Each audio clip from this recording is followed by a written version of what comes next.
All right, I'm about to go live. If you finish that for me, I'd really appreciate it. Going live. All right, give me like 2 minutes. I'm going to get my tea because my wife is not Yeah. down with the cause. Hold on. Oh, well, I'm live, so I'll start talking. This is Halloween. This is Halloween. Halloween. Halloween. No snow from a good scared. It's time Halloween. This is Halloween. This is Halloween. Halloween. Halloween. Yeah. Are we live? I think we're live. Live, baby. Pardon me while I clear my throat. Sometimes they can't clear it before it matter, maybe. Clogging this money's throat. Many a fact that I can't minimize staring down the barrel of this awesome predator. Alright. Oh, do not need audio coming out there. Alright, folks. We are here. Britt actually just stepped away for some crazy distraction on his end, but that's okay. Hey, I'm Oh, here. he's back! You're queer. Let's deal with it. No, I'm just picking. You. That's offensive. What's that? That's offensive. Don't be triggered. Please don't be triggered. I love gay people. Alright, so what were we talking about? Oh yeah, it was funny. We should have started the stream. What we're talking about. We were talking about. We got to talking for a little bit about the new Batwoman show on CW, which I have not watched yet. So I was just kind of listening. Yeah. So I've heard reviews about it, and where I will go with it is this: the comic is great, or at least the comic that I read. I haven't read the comic since it came out. I read like the first 12 issues of it. The first big story arc of it was excellent. And once that was done, I kind of trailed off because life and stuff. So, like a lot of things, that it seems like any news is good news is kind of like being adopted as a marketing stratagem by a lot of these networks. So basically, there was this trailer for Batwoman, and it was cut to be offensive to a certain audience, mainly anybody that was not in the original target demographic. If you watch the WB, you kind of know who that's aimed at. You mean CW? Sorry, CW. Yeah. It's changed names again. But it's kind of really targeted at that younger audience, a particular audience, and unfortunately, the folks that made the comics successful, they're a completely different demographic. And Ruby Rose comes out and basically says this is not a show for old white men. And when she says that, what I heard was old fat white men, so I was triply offended. And I thought Ruby Rose, you're cute, but like, come on, that was uncalled for. And I was not like blown away with anything that I saw in the trailer because the look of it it didn't pay homage to like Batman Begins. It was Batman Begins. I mean, like shot for shot, some of the stuff was like taken right off of that movie and reproduced with her. And there was a few lines that they seemed real like targeted to offend in the context of the trailer. However, when I watched episode 1, I realized that it wasn't a big deal. The lines were not. It wasn't so abrasive at all. It made more sense in the context of the story. Now, that said, I can't say that episode 1 was good, but I think the reason that it got like horrible reviews was because of the obvious intent to create controversy. That was kind of like that's how they marketed that trailer. So I'm going to give it a shake. I mean, like there's definitely some things that I did not like about it, mostly with regards to the writing. But I think it it'll probably get through at least one season. I don't think there'll be a second season unless some things really get turned around. But being like a fan of that whole like universe, I mean, what am I going to do? Not watch it? I'm going to watch it. Yeah, I haven't watched it yet just because I'm like, uh, I liked the comic, you know. I mean, and I really liked the comic, and when I saw the trailers and stuff for it, and I'm not a big Ruby Rose fan. She doesn't do it for me in that kind of a role. She doesn't really do it for me in pretty much any role. Well, that's because she's a model, not an actress. Yeah, I mean, like this is gonna be probably one of the rudest sounding things I may ever say on here. Probably not. I'll get far worse at some point. But like, my favorite thing about her in John Wick is that she didn't speak. Well, listen, man. That was like the greatest thing. It was like, well, it's like, wow, it's Ruby Rose, but she's not talking. Yay! I'm not. Well, she's a beautiful woman. I'm not gonna hate her for trying to have a hustle, meaning like somebody says, "Hey, Ruby Rose, you want to be Batwoman?" Hell yeah! You know, of course, you take opportunities like that. So I'm not knocking her so much, but I feel like she's been horribly typecast, and she's not like an actress with range. So they don't really give her roles. I think they shoehorn roles into her. They're like, oh, you want to be this like witty sniper with a couple of cool one-liners, aimed at misogynists? Sure. It's the kind of shit she would say anyway. So it's like, I did not realize she was Australian as well. That was another thing that escaped my attention. But anyway, so she's got this whole like heavily tattooed image, and it's kind of like a little bit at odds with her physique. I find she's really small, and she's knocking around these like 290-pound dudes. Like, she literally, one move they had her do in episode 1 was like stiff arm a guy, and it like upends him, like his feet come up out from under him. I'm like, you know what? Like, if she tried to stiff arm me in real life, it would probably break her elbow backwards. I mean, like, the choreography is not really designed for the physique that the physicality that she's working with, and so I have to kind of knock it for that. Yeah, I mean, that's very. I mean, of course, you and I both have a long history in martial arts, and so like that's something that I know irritates both of us. When you see things, it's just like, oh, come on, people, and it's all that like I would love. It'd be cool if we could actually just do podcasts and stuff in the same room together, because I think it'd be fun sometime for you and me to just break down stuff on movies and like fight scenes in movies and stuff, because your discipline being jiu-jitsu and mine being Shotokan karate, it's like it's interesting sometimes the different takes we have on some things, and what's most interesting is where we actually meet up on a lot. But I think that there's I think one thing we absolutely agree on is how often, especially in stuff like this where they have a tiny little lady fighting big dudes, it's like there are ways a tiny woman can absolutely trash a big dude. There are ways, but they don't choose them half the time, and it's so annoying. I mean, it's like in teaching karate, which I do on the side. It's like in teaching karate, one of the things that I really have a long a history with is teaching women ways of dealing with larger, stronger opponents.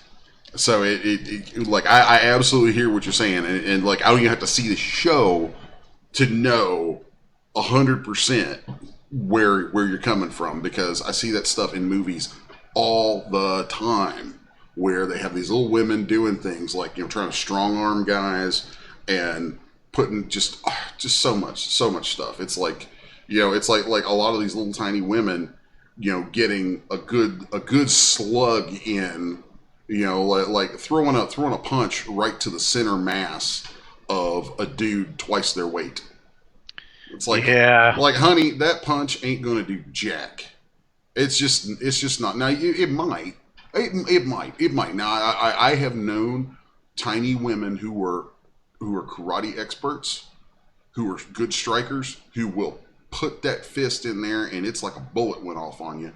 But those are stupidly rare, and the moments that they get the chance to do that are stupidly rare. Well, I bet you their physique doesn't look like hers either. I mean, like she's had like anxiety and like depression issues since she was very young, so she was borderline anorexic. I mean, she says that herself. Yeah. And you look at her, and her physique reflects that. Like her fortunately for her, she doesn't have a giant head, but like her neck is extremely small. Oh no, she's a little on the bobbleheaded side. Not quite, but I get what you're saying. Like, you put that Batman head on her, and she is a little bobblehead. Mm-hmm. Like that mask adds. Oh my god, it reminds me. To it. If I wish I had it. See, we need, like, I watch Joe Rogan all the time, and we need a Jamie who can like cue things up on the side for us, because soon as bobblehead came up, there's a girl I used to play music with, who she's like a little sister to me, and she is, full disclosure, she's like my lesbian little sister. So she would really laugh her ass off about us talking about Ruby Rose, but she introduced me to this song called Bobblehead. That is, it's just funny. My lesbian drummer little sister doing this kind of butt spanky sort of hip hop, gangsta swinging kind of dance. The song going, she's a bobblehead, she goes boing, boing, boing. It's just the stupidest song, but I'm just like, oh yeah, Ruby Rose is definitely a bobblehead. You should check out her Instagram. She's got pretty, it's got a ton of her modeling stuff on there, and it's actually crazy how much stuff she's been in. But like invariably, when they try to make her look like a tough gangster girl, it just does not work. Yeah. Like, it just doesn't work, which I think the whole tattoo thing is a little bit like odd on her, but like yeah, it's funny. You know, like, just because some fancy designer does it to you doesn't mean it looks good or that you fit it. Oh, I didn't know she's a musician. Apparently she plays guitar. But anyway, so I'm not hating on her, because you got, like, you can't hate the hustler. But I just think she's a little miscast in this, and so there's a shot. Okay, there's a great shot in her Instagram of her with Mila Jovovich and one of the other actors from that Resident Evil series. And so there's like these two totally badass looking women, and then there's poor little Ruby on the end, and it's like a woman and a child. I mean, you know what I'm saying? Like, that is the impression that I'm given when I see this image. I wish I could share it with you. No. Did I? I don't think I shared my screen with you, did I?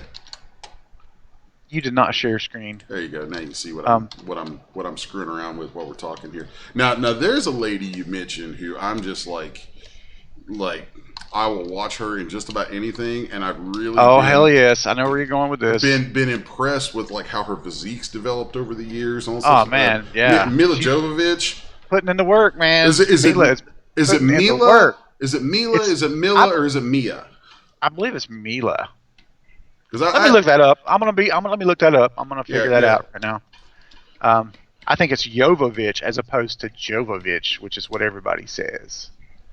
And that depends on if you're using. I mean, if I were her, I'd be like, call me whatever you want, just pay me. But whatever, Let me look. If it was Mia, I'd feel like a jackhole. It's Mila, Milla. Okay.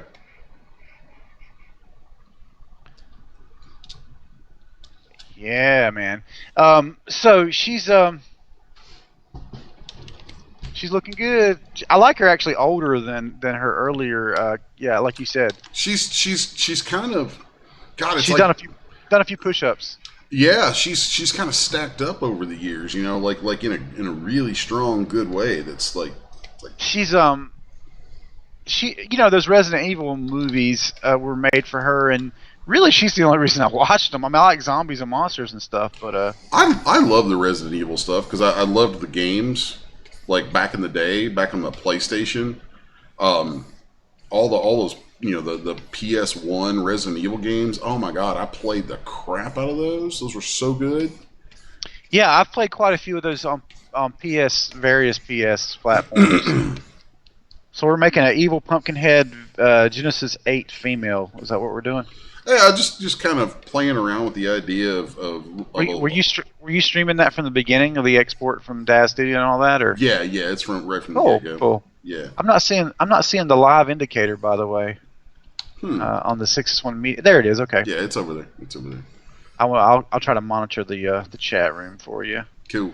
Yeah. So once again, we're on at an earlier time. Oh, yeah. Sheree is in the house. You Can't know, believe she's on here. you know what's funny is like I used to hate doing things early in the mornings, but over the last year and a half, I have turned into a morning person. I don't. I kind of know how it happened, but it's been kind of weird. Like now, I tend to get up anywhere between 6 and 7 a.m. Some days I'm up at like 5 a.m. and just hitting it and getting it, man. I actually went to bed at 9:30 last night. Well, I'm back on my. I'm not saying much about it because I'm just. It ain't about like the Instagram or none of that. Like I'm really serious about. I got to change my diet, and so I've been changing my diet. I've worked out. I'm trying to work out every day for a minimum of 30 minutes, but 30 minutes to an hour. And so this will be my 5th day doing that. And I tell you what, man, and eating clean too. And I'm also logging everything that I eat and drink. And That right there, man. That to me, that's the absolute key. Is log everything.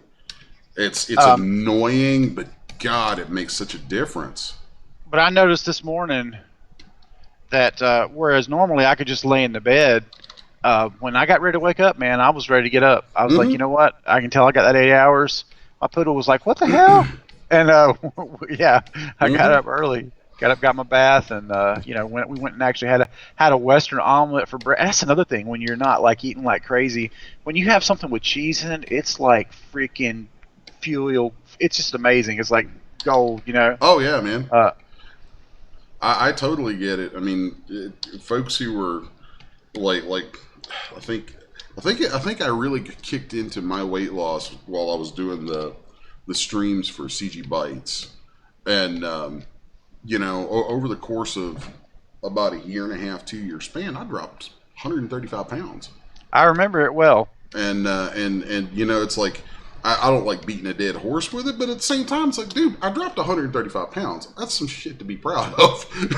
So, of course, you had the added benefit of a divorce going on, which that always helps with losing your weight. Well, that wasn't going on at the time. Actually, at the time, part of my weight loss. Well, I don't want to get too into it because that actually turns into kind of a bit of painful history there. But part of why I was trying to lose weight was let's just say that was part of trying to keep that train on the tracks. So I mean, it's like how good can you be to somebody? How good of a partner can you be in that kind of relationship when you look at yourself in the mirror and you just feel like shit? So, it's like there was a real component of that was part of the decision. That's all like heavy emotional sounding shit and all that, but it really was a big part of the decision to get kind of crazy on my own weight loss. But and in the end, the problems were far deeper than that, and that didn't fix things. But it did go a long way towards fixing my weight and my health. And so, it's like, that's one of those things. It's like, no matter what your reasons for losing weight are and for getting in shape are, it's like you could have the wackiest, weirdest, goofiest reasons in the world for it that may end up having been just silly, or completely unrealistic or whatever. You may have just had whatever going on with them. But on the other side of it, if you do it, like, there's no downside to it. Is what I'm getting at. There's no downside to getting healthy. I mean, there just literally isn't. So it's like when I talk to people who are like, I say that as I start to cough because I've had a cold for a week. Talking about being healthy. When I talk to people about about weight loss and health and stuff like that, and they're sometimes the attitude is very, very defeatist, or I like my insert whatever favorite food, or just, it's like everybody's got like a dozen different reasons that it's hard for them to get, to get that act together. And, I had a dozen different reasons for a few years on that myself. But once you actually start to do it and you actually see some gains from it, it's just, for me, I mean, like, I don't understand how people do it and then fall away from it. I mean, I kind of do, because I think I sort of did that, but I think I did it with this is a long time ago, but I think that that coming back to it, um, after just the way that I did, God, it's such a long story. I don't want to get into all of it, but I think that the way that I came back to weight loss and getting healthy and all that stuff was something that I came in at with the right attitude, and it stuck. I mean, I'm 3.5 years in now from when I started, and I think at most my weight fluctuates. I have about a 15-pound fluctuation window, which most people have a weight fluctuation window. I have about a 15-pound fluctuation window from the 130, 135 that I lost. And it feels great. Like I can't imagine going back to the habits and stuff I had that put me at full disclosure, I was at 365 pounds. You know, I'm sorry. What you? You bite me, you turd. Seriously, were you 365, dude? I've never been that big. Yeah, I was 365 pounds, man. Dude, I never knew that you were bigger than me at some point. Oh yeah, dude. Yeah. No, I looked like I had probably like eaten one of you. Damn. So, yeah. No, I was huge, dude. I was huge. I think I mean I have to kind of guesstimate because I think I was probably around 350 when I was at my heaviest, back before I ever had my first real experience with a trainer and kind of built muscle and stuff. But after going to school, I lost 20 pounds, gained it back plus another 12 at night school, eating late night meals and that sort of thing. Oh my God, eating at night is so awful, and it doesn't make sense that it's so awful, but it really is. Well, that's kind of what got my butt kicked into. I needed it actually. I needed to get really desperate, which is what happened. And now I'm just trying to do something I can do every day, literally every day. I'm not like, oh, I got to go 3 days a week. And I'm like, nope, every day. I have to do something every day for at least 30 minutes. Oh yeah. And then some days will be bigger than others, but I want to try to make it part of my life. That's just what I do. Dude, it's hey. The as far as exercise goes, man, for me, there were two big components. The first was I love my dogs, so I was like, okay, every day I'm going to walk my dogs. I'm just going to get up in the morning, I'm going to walk my dogs. That's just going to be a morning thing every damn day. That's just it. We're going to do that. And I remember back when I started, I would walk my dogs, and I might get an eighth of a mile before I was panting. And I thought to myself, because this is now, if you go back a few years before that, I was hardcore into karate and training and working out and all this kind of stuff. I had been a really healthy guy a few times in my life. Before that, I'd been into bodybuilding and weight training for a long time. I had had serious physique going on at numerous points in my life. And here I was, 365 pounds, and I could barely walk just over an eighth of a mile with my dogs before I was worn out and wanted to go back. But, it's like I do the walk, and I push myself, and I'll be like, okay, I'm going to go. Do you have any photos of yourself when you were at that size? Actually, yeah, there's a fair amount of photos out there of me at that size, but I've always dressed kind of sloppy, so it's like you don't really notice. Well, one thing you do notice is that through a lot of that period, I kept a beard, and it hid. And a lot of guys do this; they'll keep a beard to hide how heavy their face looks. Oh, I know. I'm one of those guys. I keep a beard because I'm lazy, but I tend to know that I don't particularly love it, but a lot of people tend to like it, and then I know that it hides my fat face. Yeah. My beard. Another news. My beard was out of control when I was up there visiting you guys. Oh, that beard was awesome, dude. That was great. That was so great. But yeah, I look like I was from Kentucky. I'll say that much. Shit. Actually, with that little ball thing up on your head, you looked almost like some kind of swami. That was great. You did. You looked like you should be, teasing snakes out of baskets and shit. Well, I was going for samurai, bro, but whatever. You had this kind of swami sort of thing going on, like some kind of genie. I was like, make a wish. Yeah, dude, I was 365 pounds, and I started walking with the dogs every day, just to get some movement going. And then from there, once I got up to where I could relatively comfortably walk about a half a mile, then it was around that time, and this is like a couple of months in, that I just put my foot down with myself and was like, look, like I had been out of the dojo for a couple of years and hadn't trained in a bit. Short of just casually walking through some katas and stuff just to make sure I remembered them. I hadn't really trained at all in a couple of years.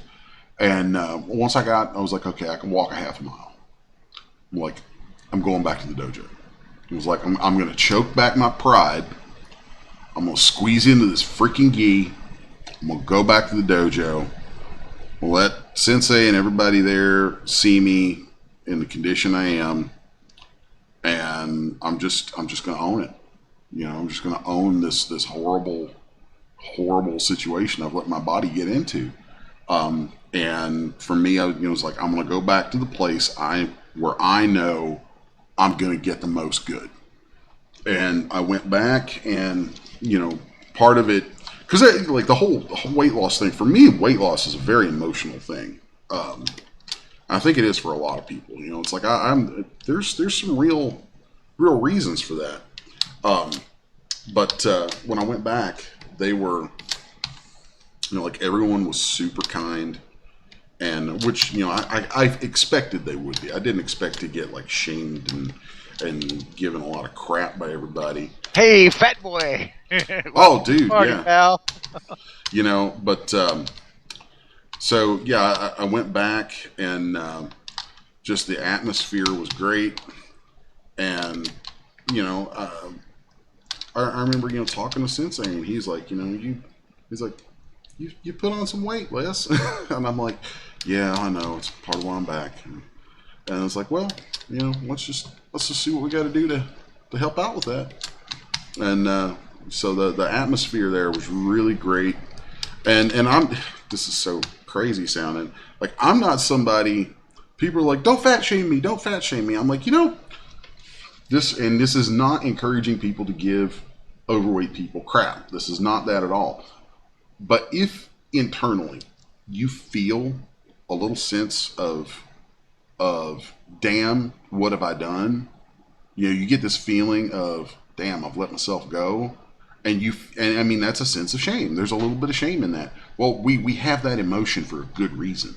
It's like when you feel that, that's something inside your psyche trying to tell you, dude, you may need to fix this. That's like a warning system that something ain't right. So, it was, for me, I went back into martial arts, and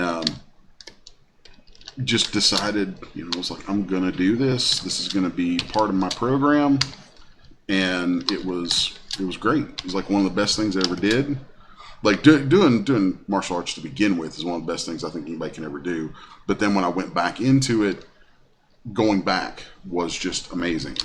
And yeah, it really, it was the other piece of the puzzle in a sense, because I had started counting my calories every day. I had done the research and done the math to figure out what my caloric intake needed to be for me to peel off 2 to 2.5 pounds a week, which is a nice pace. That's a very healthy weight loss pace. And then going back into karate, that gave me, the, oh, I'm about to sneeze. There is a mute button on your Skype for those. Yeah, but my hands are busy on ZBrush.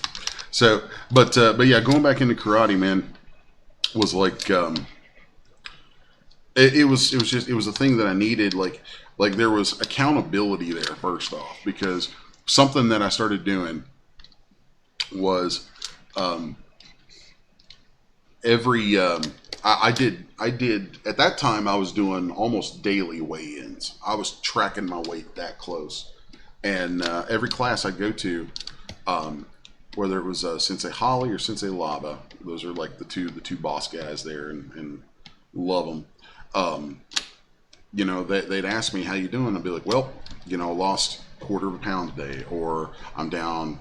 Like there was this accountability. There was somebody there who was interested, who I would say lost this much. I'm at this. I'm at this. I'm at this. And that combined with becoming hyper conscious of my calorie count, tracking my diet, putting regular exercise into my life, and I do my walks every morning with the dogs, and then karate. I at first I was doing 2 nights a week, and then I quickly just pushed myself to ramp it up to 4 nights a week. And it was at least an hour, sometimes 2 hours a night. So there was a lot of intense exercise involved on top of the dietary changes that I made. And it's like, dude, the weight just started coming off. Like it melted away so fast. And it was great. And I will never go back to that. I will never, ever, ever in my life go back to being as heavy as I was then. Never. And it's funny, like I know I get kind of funky talking about it, but it's something that like funky. I know how it felt. I know how bad I felt about myself, seeing how far I'd let myself go and all that kind of stuff. And I'm not as much of an asshole as people like to think I am sometimes. Like I actually give a crap about people, and when especially people who have or have had problems that I can personally relate to. And the weight loss thing is something I personally relate to. And so it's like whenever I'm talking to people about it, and I get into conversations with folks a lot about their health and their weight loss, their weight situation, and it's like, dear God, it's like if I can help anybody out with that stuff, please talk to me, because it's so crucial. It's like you'll end up feeling so much better once you start getting it under control. And now on the other side of having that dramatic weight loss, like right now I carry myself right now probably around 250 pounds. I think I don't know what my exact weight is right now, but I float between 245 to 260 on a bad day. And of course I'm a big dude. It's you're actually taller than I am, but it's like we're both good sized dudes. It's like 250 on me is actually pretty damn solid. But it's something that I like helping people out with. It's one of the reasons I started teaching martial arts once I moved down here. And hell, I used to talk about it on the CG Bites podcast or the CG Bites seminars and stuff, because it had people there who were talking about wanting to be artists and how much time they were spending at their desk and all that kind of stuff. And if you remember, this was as I was doing that, I used to say to people, it's like, okay, take a break for a minute, step away, go stretch, go do something, go walk around the block, do something, because, God, man, it's like, well, okay, how this relates back to all this art stuff that I do. I noticed as I started peeling the weight off, eating better, and all this, my energy levels just shot through the roof. And with that came this greater clarity of thinking.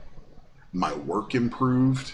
I would say anyone who tracks my work over the last few years, there is no doubt the work I do today, whether it's in 3D or comics or wherever, is the best of my life.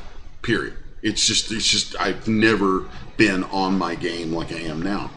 And oddly enough, I mean, a lot of that, it's not, put credit to something where it isn't, but it's also, it's like, call it for what it is. It's like when you're fighting weight problems and probably some depression, probably some of the stuff like that goes with it, because it's like weight and depression are a cycle. They go together. They cause each other and they exacerbate each other. So you got that problem going on. Well, of course you're not thinking at your best. You're not going to work at your best. Your art's not going to be its best. It's just not. There's just no damn way that you can be, the optimal version of you in that state. So, you know, on the other side of it, when you come back and you're, you've lost the weight and you're working out regularly and you're feeling better, it's like you got all this energy. Well, your mind starts working better too. You think more clearly, you're more creative, you're more on your game with pretty much everything. So, like, and I don't know. I guess I dig seeing people do cool things. I used to always finish those streams saying, it's like, okay, folks, now go make cool stuff. And it's like, how can you make the coolest stuff if you're not functioning well enough to actually get the most out of what you're doing, So yeah, it's actually something I've thought about. Like, I don't even know where to start with it, but I've thought about going back and kind of retracing my steps with it and trying to document it and share it with other people, because I know there's folks out there who could probably benefit from, some of what I did and how it worked out and paid off and all that kind of stuff. I just can't imagine we wouldn't. So there's that. You know me, I'll end up getting all super heavy real quick. Sorry, did you want something? I'm just messing with you, man. I know you like to talk about your weight loss. I would too if I had lost 100. When I've lost a little bit, it's always great, man. It's like a success story. So yeah, man. Yeah, I feel you. It just makes you feel so much better, There's something about it that's like when you do it and you can look at it and go, I did that. It's like weight loss is one of those things. It's kind of like people quitting smoking, right? It's one of those things people are like, oh my God, it's so hard. It's so hard. And people always dwell on how hard it is. And yeah, it is hard. It's not easy. It's not freaking easy. But, the benefits, it's like if you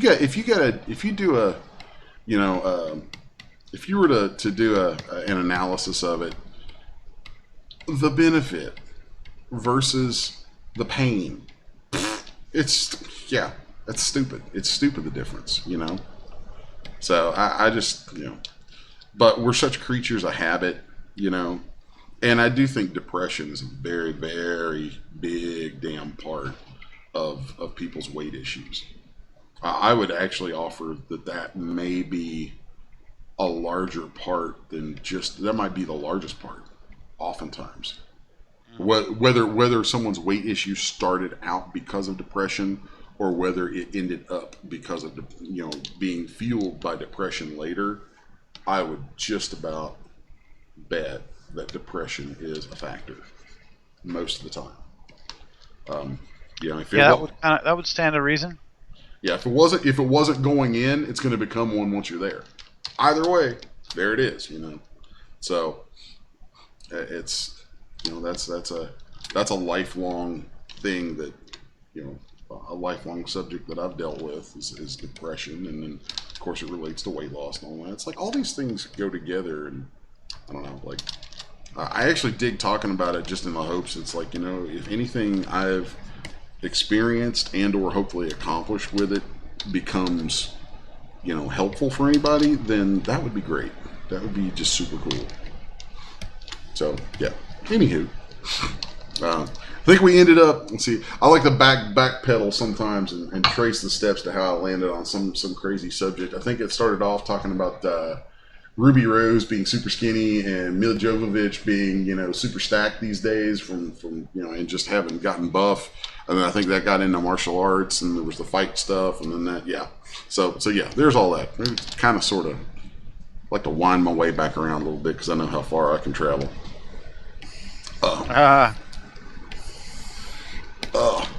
So yeah, I thought I'd while we're on today, kind of go swinging wild since it's Halloween season, and send a G8 female over into into ZBrush and kind of, I don't know, play around with something conceptually. Had this idea in mind for some kind of a crazy pumpkin horror mask type deal. And so let's close up the hose on it. Very cool. Are you going to make a stem or just a kind of like rooter one? That's where I'm going right now. Oh, sweet. I always feel like the stem is overlooked on these cool masks like that, just because it's another piece and it's difficult. Oh, it's not difficult. It's just people just overlook it because they're lazy.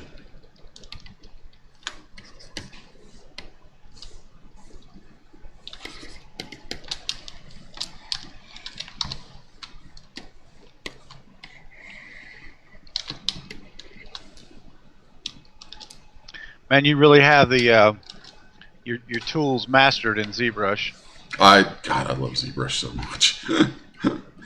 That is, ZBrush is my jam. It's my toast and my peanut butter and my jam. I'm working on upfitting the ADS haunted house, which is a really good one for Poser. I noticed recently that they basically are selling it with iRay materials, and like they're basically like, hey, yeah, this is the Poser version, except for we got like a new version with iRay converted materials applied with a new preset, and it's the same files. Basically, give us $13, which I mean it's fair, you know. But I'm like, I already own this, and I own a script that will convert everything for me, and I have all these great night skies. So let me just go ahead and convert that myself and keep my $13. Yeah. So and I love that. I go back to it every Halloween. They also did that really cool Jolly Roger ship that used to be out at Rendo, may still be, kind of a haunted pirate ship. Perfect for haunted renders and stuff. But anyway, so that's what I'm doing right now. I'm sitting here just kind of converting this and checking it out in iRay. That's cool. Maybe I'll throw Genesis 8 with your mask if you get that far enough today. Right in one of these little renders. Let's see. I feel like it needs to have a break in it where it would clamshell onto the head. Because how would you put this on? You wouldn't. You could not get this on. So, if it were rubber. Well, yeah, but I want it to be, harder than that. Hard, like my soul. Let's break it apart.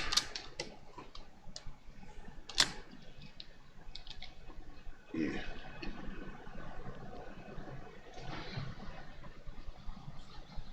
I don't know if you could hear that or not. I tried to mute the mic, but you don't know if I could hear that. Yes, I heard it. Okay, yeah. Well then, nice one. Yeah, I thought I hit mute, but apparently the mute did not work. So much for your damn muting idea.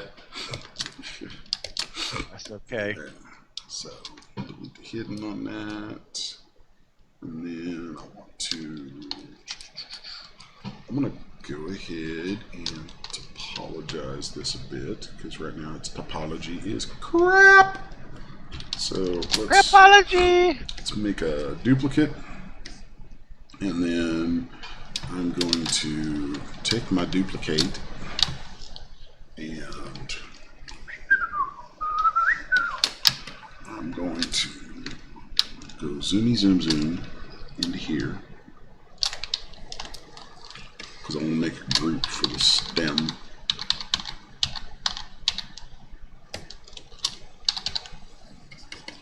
And I'll end up projecting the tails back. Oh, dude. I just did a little conversion of a flame geometry to one of these iRay real light shaders, and it's looking good. That's cool. Alright, so now I'm going to unweld the group borders, store morph target, polish this back a bit, and then use my morph slider to dial it back close to the original. So now we got these things all broken up, and then let's Z-remesh this to half. Probably gonna lose the teeth. Z-remeshes, and I'll have to add them back in. Well, you were really good at making teeth. I'll give you that. Yeah, I'm just gonna let those work themselves out so that I can get the. Man, it really ate that stem on up. Really dropped that down lower than I wanted right there. So let's break this apart some more. Did you happen to see Gemini Man? Not yet. Nope. I dug it, and there's some really interesting CG in that for us to talk about. So please check it out. Yeah, I'll have to. That for me, it's just stylistically, that's kind of a waiting for video kind of movie. Like that's how I feel about the Joker. To be frank. Oh, you know how I feel about the Joker. I think that was just incredible. But I'm weird about action movies. I'm very weird about action movies. Like, I'm not an action movie fan per se. I like a good movie with a lot of action. That's great. But, like, I don't know, something like Gemini Man, just, it's, to me, watching the trailers, it's like, okay, it's action with a shtick. And it doesn't grab me right off. Now, it may be great. I may end up falling in love with it after I finally watch it. But it just, like, it just doesn't grab me initially. Because I'm a turd like that. You're not a turd, Les. I'm a dingleberry, perhaps, not a turd. I am an enormous festering turd. You're a dingleberry. You aspire to be a turd. Just kidding.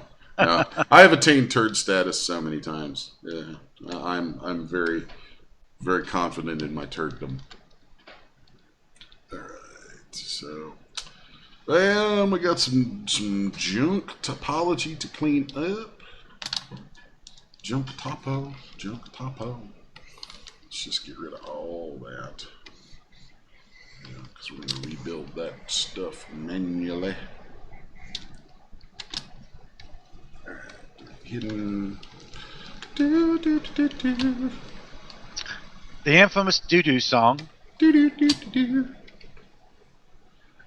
It's really born out of my love of the cartoon Invader Zim.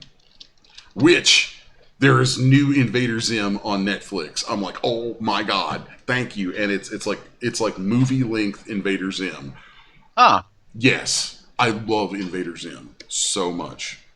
It's just hilarious. And the little robot servant Gurr, the little robot dog Gurr, like he's always trotting around going doo doo doo doo doo doo doo doo, and little versions of that. That's where I got that.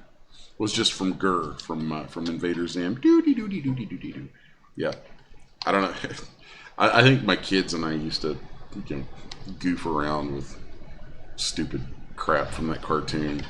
Yeah, Invader Zim is just too good.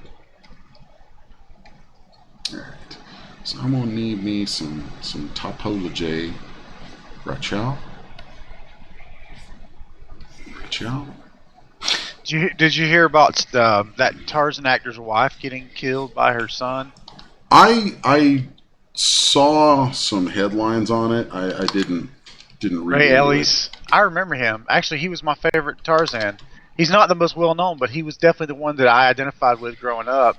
Huh. He's not in good health or whatever. I don't know if he was there or not, but apparently the son stabbed the wife to death, and the cop showed up, and he thought he was going to threaten them with a knife, and they let him know via lethal force that was not the case, and Sure. I'm okay with that.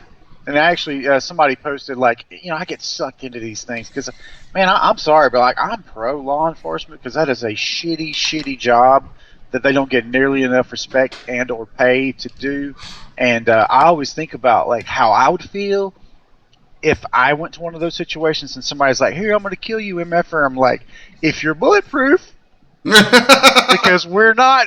I mean, it's like at times I know lack of proper training has caused innocent people to get shot for sure. Oh yeah. But those guys don't. They don't get out of the car thinking I'm going to kill somebody today. that's not the job. That's not what they're trained for. Yeah. But I would have zero compunction about shooting somebody if they threaten to stab me. Dude, you might want to reconsider that. Yeah. I've got an AR-15. You have a 4-inch knife. Yeah, but Well, of course I got like freaking instantly hated by saying I was like, first off, it's like, so here's the next. All right, Tarzan actor Ray Ellie's wife killed, son shot by deputies. So it sounds like the deputies shot the wife and the son. I mean, like, you know what I mean? It's a sensationalized title. I yeah. go and I read the story, and in the story it never mentions what he did to get shot, just that the cops killed him. Thankfully, there's a video above it that if you listen to the video, oh, the cops arrived, he threatened them with a knife, they had to shoot him. Mm. None of that in the article, right? Like, so I just go back and post. I'm like, it seems the son stabbed his mother to death, then brandished a knife when deputies arrived. So, as per usual, the title is somewhat intentionally inflammatory. By the way, you need to watch the video to get the threatening deputies part, as it's not spelled out in the article. Unfortunate events, bottom line, threaten law enforcement with anything, up to and including your fists. Be prepared to face lethal force. These public servants have families to make it home to. Yeah. And of course, some tool bag cunts to come along and criticize that. Oh, it's not that way in every jurisdiction. I'm like, any jurisdiction I've ever known of, those guys have guns to defend themselves, not to be concerned about your triggeredness. But whatever. Oh yeah. No, I'm not. I am not in any disagreement with any part of that. Hey, can I plug a really awesome fan page? Where are you gonna plug it? I'm going to plug it to you right now, and of course, by doing so, to everybody listening or re-listening, it's called The Fantastic World of Edgar Rice Burroughs. They post a ton of Deja Thoris cosplays and art, and you need to check that out, my man. Oh yeah, I It's love awesome. E.R. Burroughs stuff, man. That's some goodness there. Yep. I love mainly the covers of his novels. Oh yeah, there's so many great artists that E.R. Burroughs covers brought to the world. Just yeah. I mean, yeah, you could go on with that for days. Man, see, now I'm gonna have to go watch John Carter again, which I really enjoyed. I loved that movie. I love that film. The hate, I don't understand. I really don't. Joyless individuals in this world are like, I don't like this movie. I'm like, shut up. Just shut it. Stop crapping on something really good, because John Carter was amazing. And now, because you people just completely canned that movie, I think Disney also screwed up with the marketing on it. They didn't give a crap about that movie. No doubt. They really didn't. I swear, I think that movie was, like, you get into studying a little bit on Hollywood finances and the way these studios do with taxes and stuff. I think John Carter was a tax write down, not write off. There's a difference between write down and write off. I think it was a tax write down from the word go. I think they never had any intention in that movie. I think, if anything, they were disappointed that the movie actually had a cult following, developed a cult following, and did kind of break even. Because they didn't, I don't think they wanted it to make a penny. They just wanted to put it out there so they would maintain ownership of the IP while losing money on a big budget film that they could use to write down their taxes in a number of other areas and play this weird shell game that pisses me off. Studios do that crap all the time. Hey, as a byproduct for us rescheduling today, I'm probably going to have to jet here in a few minutes. I've got a bank meeting, but are you going to rock this on out? What's the plan? I think I'm gonna sit here. I don't have a whole lot. Well, I don't know. I shouldn't say I don't have a whole lot more to do on this, but this is something that I think I'm gonna finish on out and try to get maybe out the door I don't know if I'll get it out today, but before the weekend is over, I think we could have this available for folks to download. Sweet. And I'm thinking this might be a good freebie, which you and I actually need to talk off stream about the mailing list stuff and get that stuff going. Because I think this would be a good mailing list freebie. Yep, I agree. So that's one more thing we need to talk about. Of course, it's like just letting folks know. It's like we had a little bit of a family. Well, not a little bit. There's a death in the family, and that I have to deal with and help some family members out with today and through this weekend. So that sucks. But why did I even come to mind? Oh, just thinking in terms of like what's going on and when. That's why I was thinking about that. So, anyway, yeah, my head's going to different places here right now, and I need to kind of think about this. So yeah, if not by the end of today, definitely over the course of the weekend, we'll get this thing finished out, and we'll give you guys this cool Halloween mask for Genesis 8. I'll probably go ahead and set it up for both male and female, because I just prefer to do that whenever possible. I just think that's a good thing. Well, that's very cool, man. And so, are we actually going to be back on the 2 p.m. schedule next week? As far as I know, I need to think about it and make sure. Why is this acting funky? So, what? Well, I'm going to go ahead and drop so I can head up, but I'll catch you on the flip flop, and I'll come back and watch what's left. I was going to say, because this is like way forward announcing this, but any friends or fans or whatever who are going to be in or around New Orleans in January, I will be at the Wizard World Comic Con in New Orleans, January 3rd through 5th, with my publisher, SourcePoint Press. And that's January, and that is the week, I think that's actually 2 weeks before Apocalypse Girl #1 comes out.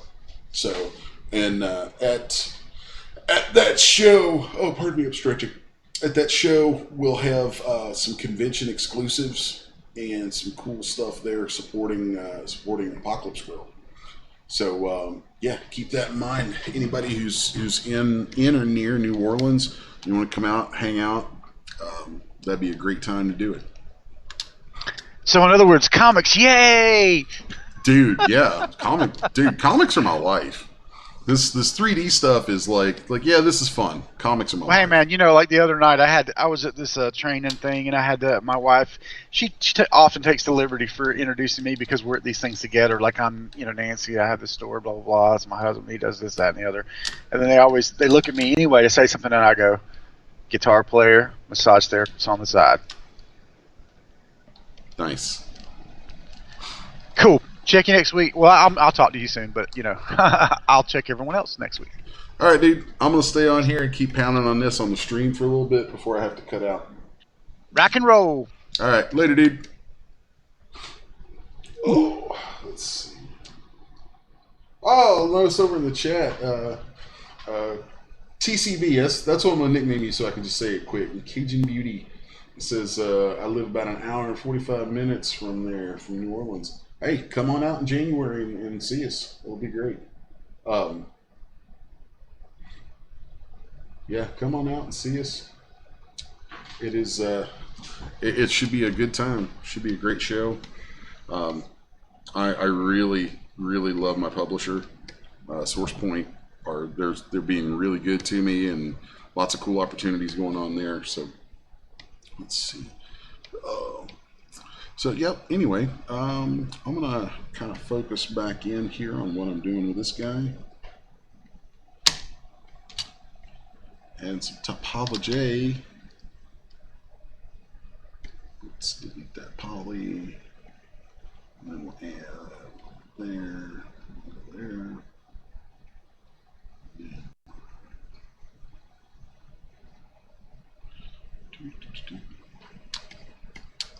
Is that really what I wanted to do there? No, no, it's not. There we go. Now let's go do some bridging.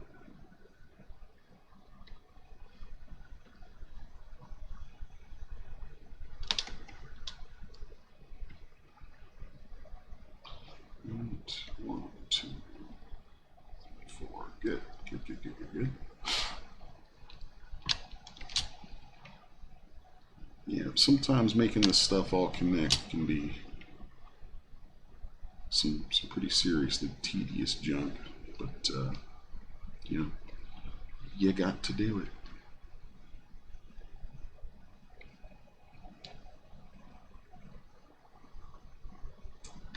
Let's see here. No. Here, that's good.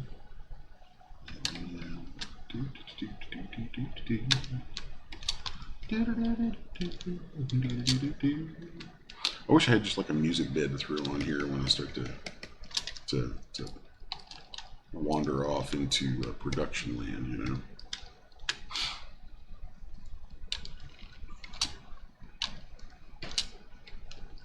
There we go. All right, so now that should smooth really well. Good, good. And then let's do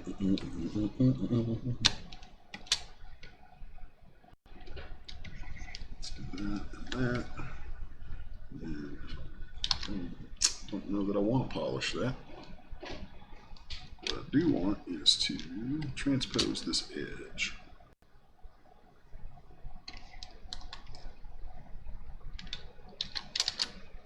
And that should give me the beginnings of what I want right there.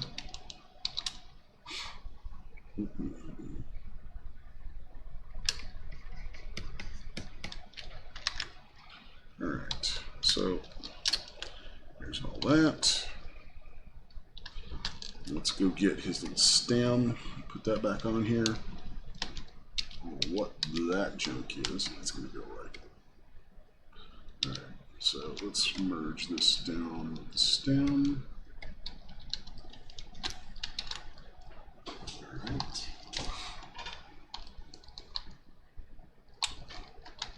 And let's do a close hole right here. That. So then I should be able to kind of relax some of this out.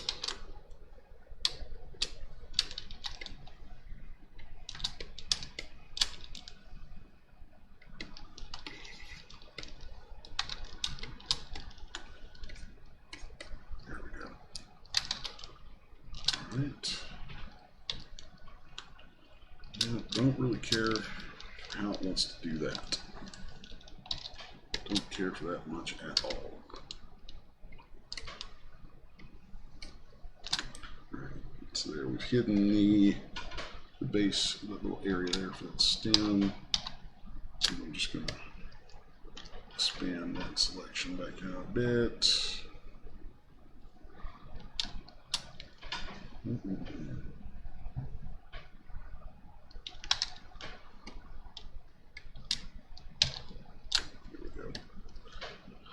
So there we got a hole, and we got our stem.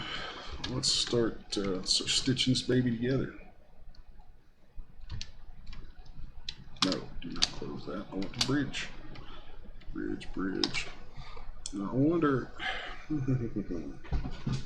Let's do it this way. Let's close these holes up like that. Then grab this, polish it.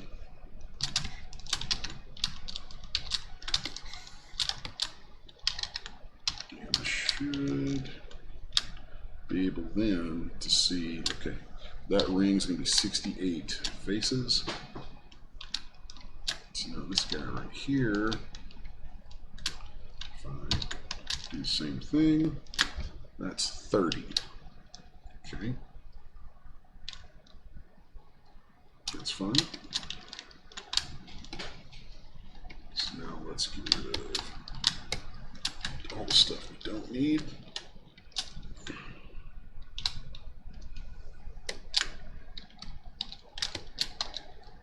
Whoa, where do we go? Ah, that's not cool. There we are. Yeah. Alright. Do I still have? Okay, good, good. I was worried that I'd gotten rid of this. So let's transpose edge loop complete. Yeah. Let's send that in there. And I'm really could care less about those edges right now, like where they actually end up. I just want to have those where I can grab them easily. So like, I'm just going to pull those way up here. And let's turn on double-sided display so I can see clearly. I can see clearly. Alright, so we have 30 on this. Let's subdivide that once and see what we get. Okay. 60. Okay. So smooth that once, or polish that. So we have 60 there, and we're going to have, I think it was 80 right here. Oh, 68. Okay, cool. So we can actually just add. Yeah, let's do that. Let's add some loops right here. And then we should have 68. Nice. All right. So this set right here is just there as a placeholder, really.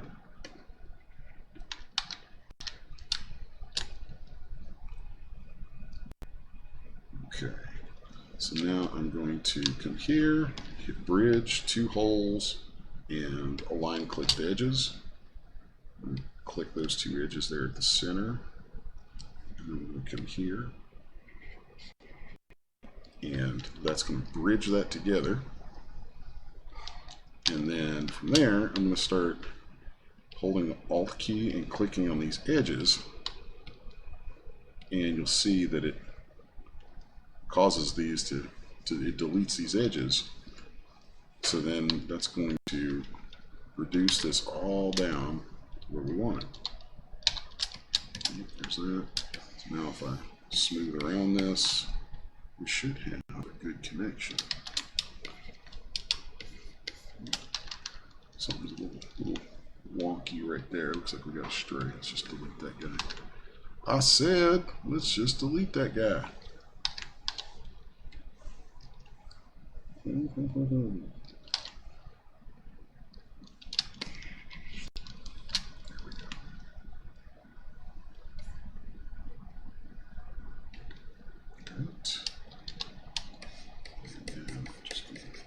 Smooth around that a little bit.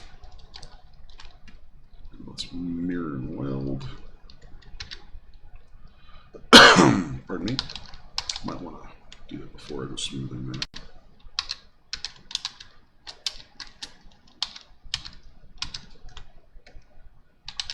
Right. So let's go in here.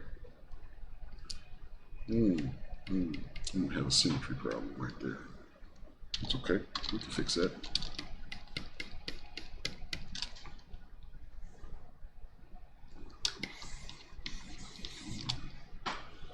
Okay with that. Now then, let's just come in here and get my Z modeler, delete some polys so that we can clean this little area right here up. Boom, boom, boom. Right. Boom. Okay, and we're going to bridge. Actually, let's bridge across here. That way we can keep that undercut, the curvature of that undercut going pretty well. Now if I mirror and weld, it's going to give me a split there. So now I can add 1, 2, okay. And then let's go here, bridge, bridge. So bridge these.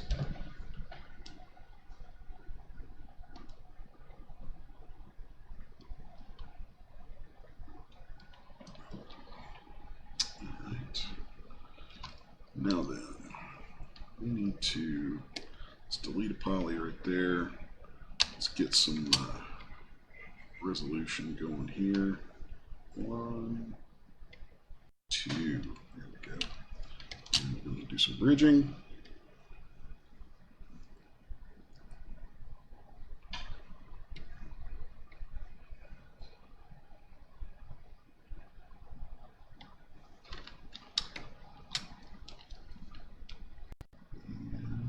Alright, we'll close that little hole up. Cool. Alright.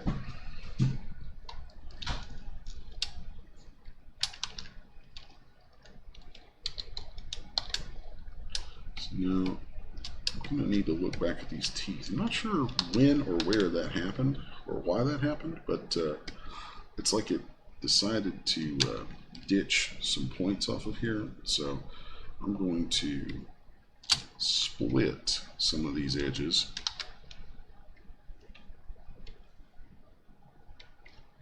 And then that's going to give me a fresh vertex along the edge that I can use to move up and get this tip added.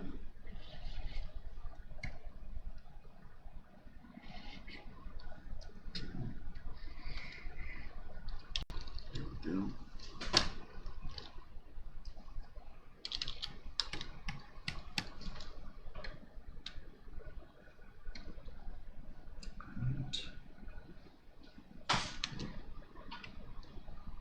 Split that edge. And then pull this down.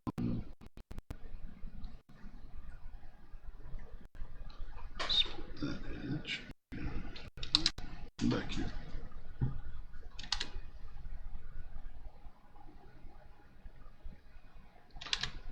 That's a tricky spot right there. There we go.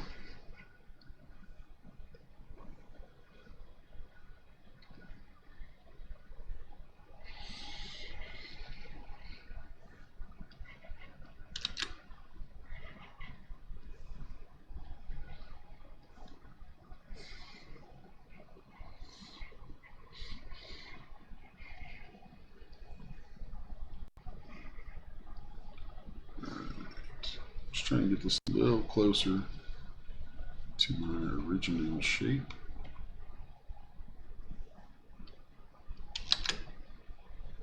Let's get that off of that delete so I don't have to keep undoing accidental deletions.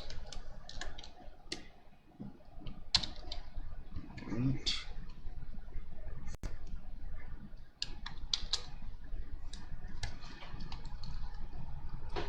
And then we have some creasing that was automatically created on there, so we're just going to uncrease everything. Okay.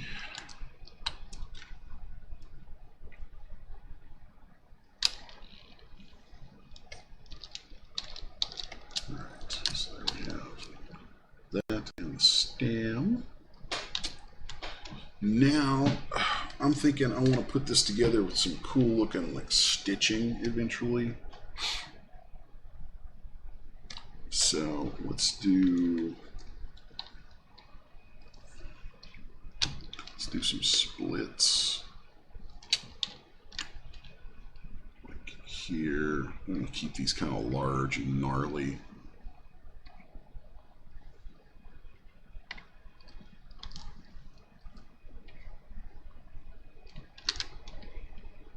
Let's keep those like a row in.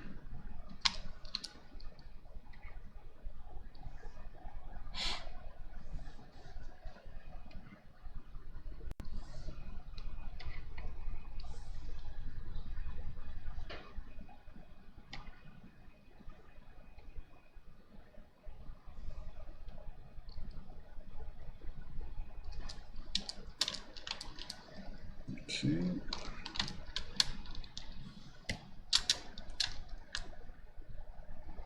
And then let's delete the hidden on that.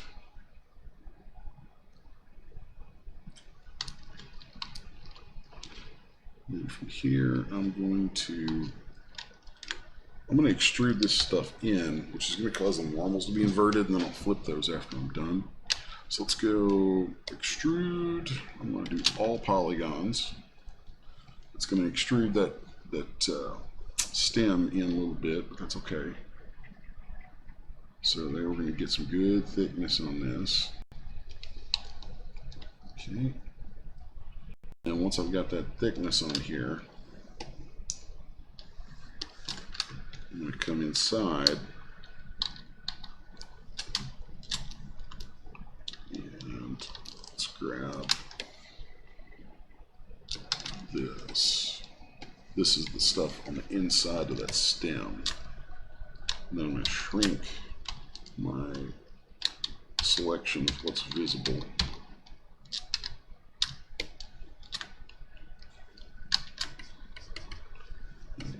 Really, I'm just trying to open this up so I can create a nice smooth hole from it that will then fill in later. So right now I'm just going to kind of squeeze this all together like that. Okay. Now let's come out here. If I turn off my display, my double display, you'll see it's flipped, so I'll just flip it now. Go. And then let's come in here and relax this stuff back. Just holding shift, smoothing it.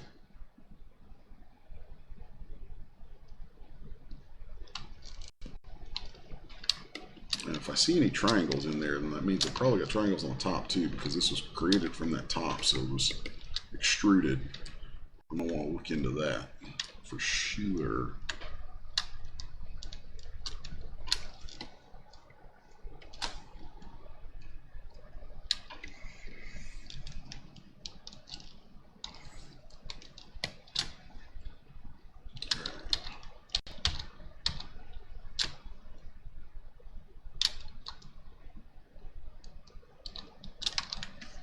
Now let's delete hidden on that. Okay. And then I can close holes. Actually, I don't want to do it that way. I want to come in here and we'll use close and convex hole. And that's going to give us those little guys there. It's going to bring those into it. Actually, I don't like that either. I don't like that either. Okay. So let's delete single poly, get rid of that triangle. Then we're going to delete a poly loop, like that. Okay. And then we'll do some bridging. I think that's where I want to go. There we go. Let's see, can I mirror it and weld it without it being stupid? Yay.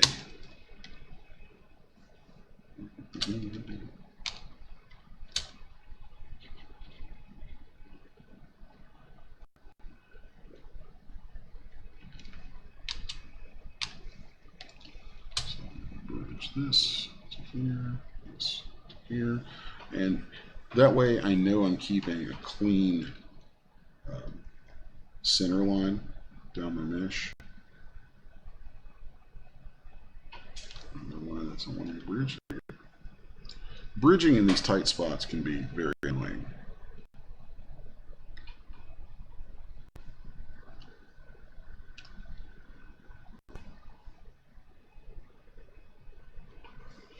Alright, so here, let's add edge. We're going to bridge from here to here. Here. So now that's all closed up nice and tidy. Okay.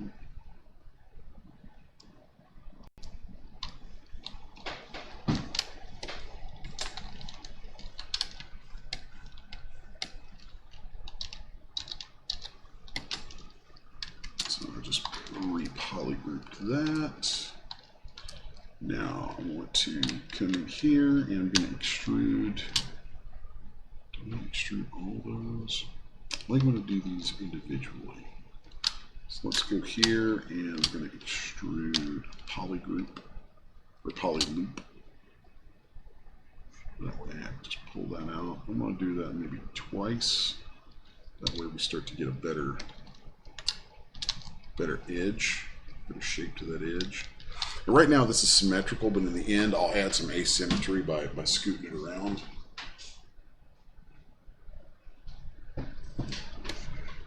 Okay, so now I'm going to do the same sort of thing right here. And that's going to help tighten up around the eyes. And then we'll do the same thing again around the mouth.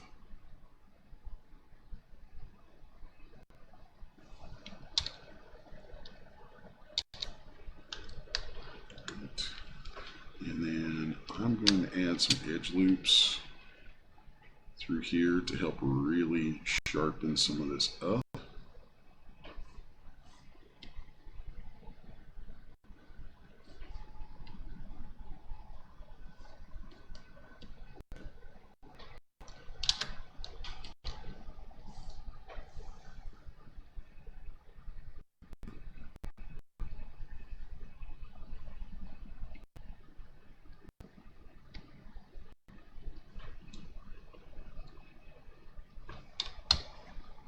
There we go. Yeah, I'm digging that shape now. Really digging that shape.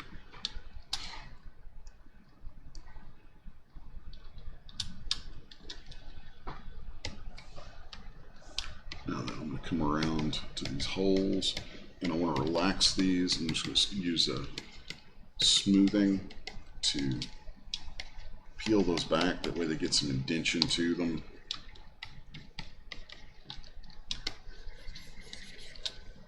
Okay.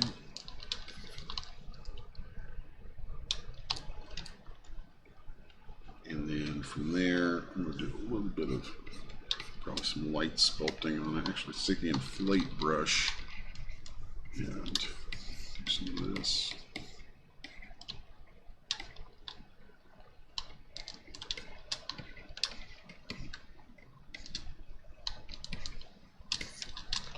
That's going to give me some nice holes to build my stitching from. I'm going to go back around.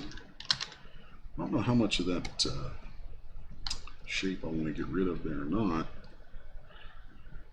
It's very easy at a stage like this to get kind of fixated and like start thinking ahead to details that you're really not ready to consider yet. So let's just put a pin in that.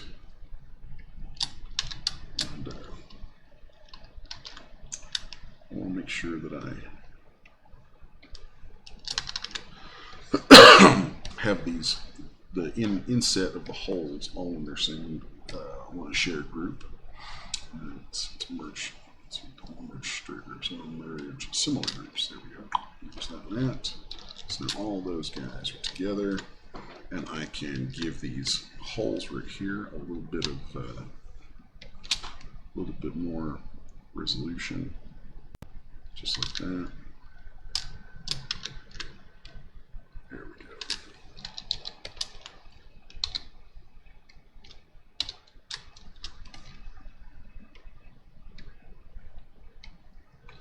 There we are. Then I'm going to come through and maybe pinch these just a touch. Okay.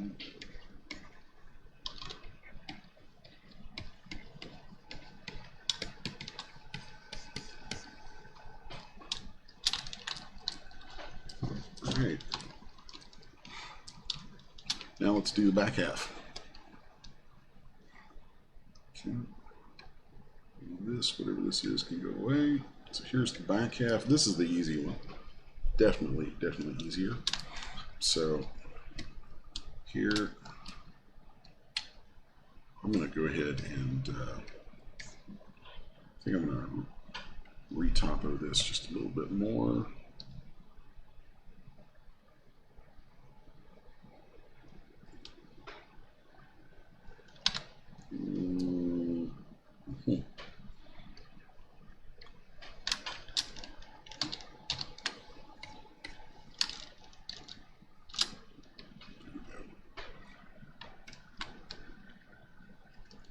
That's better. That's much smoother. All right. And that should fit pretty closely to this. We can. I don't really care if it's not perfectly like an absolute perfect fit, because I think there should be some, some irregularity there. It's organic material that's getting pushed and pulled on and all that kind of stuff. So I'm okay with that.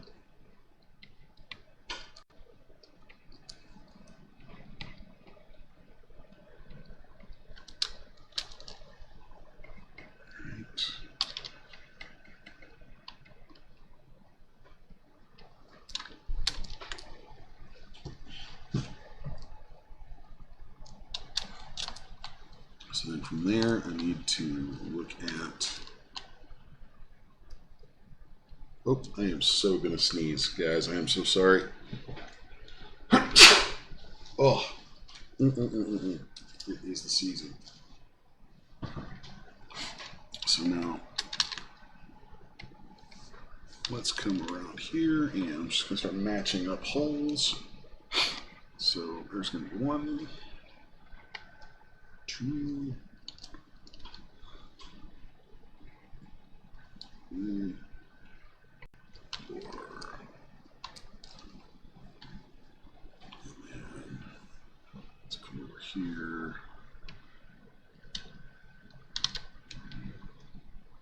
I don't like where that one's at. Let's put that one there.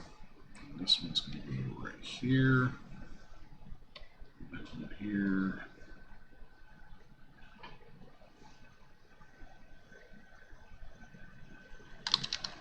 Yeah. Put that one a little bit more in the crook of that. There.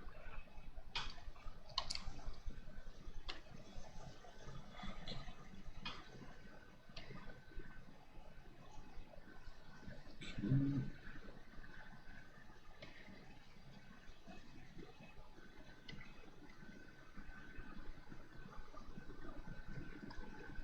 There we go. I think I can live with that.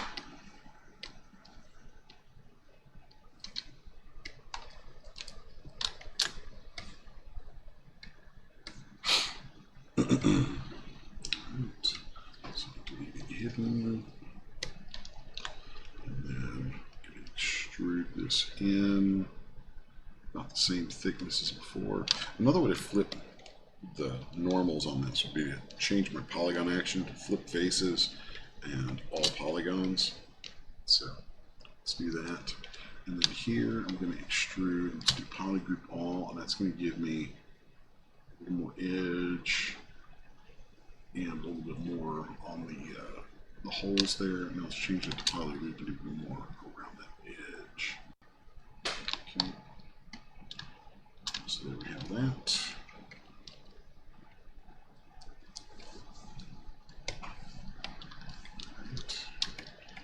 I'm going to go back through here and smooth this stuff out just a little bit.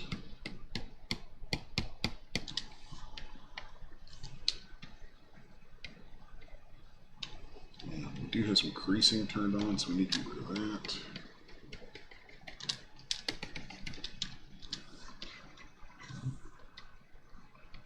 And here I can kind of make this fit a little tighter if I really want to.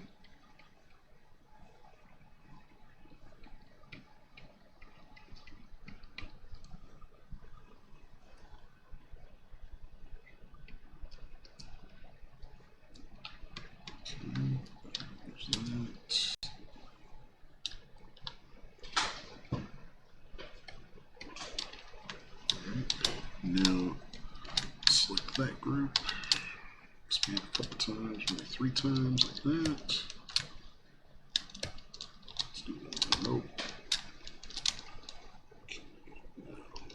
There we go. That's what I want. Want that going to the inside. That's going to be its own group. It's going to make that easy to do UVs on. Now this guy right here, we need to give a similar treatment to. 2, 3. It's not bad.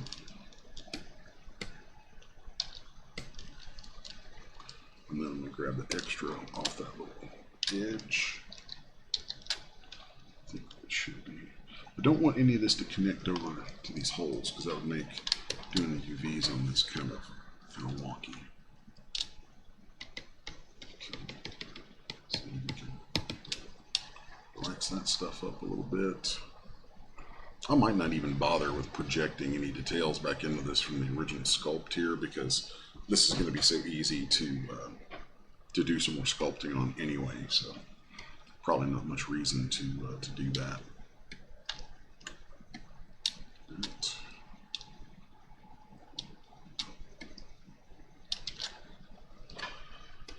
So I'm going to go ahead and just get rid of this, my original sculpt there, and then we're going to merge these together.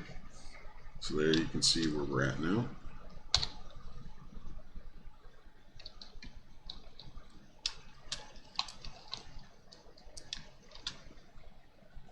I like that. I'm actually happier with this design than I really expected to be going in. You know, tighten these eyes up a little bit and make it a little more sinister. That's actually a way better design than I expected to sling. Just like this.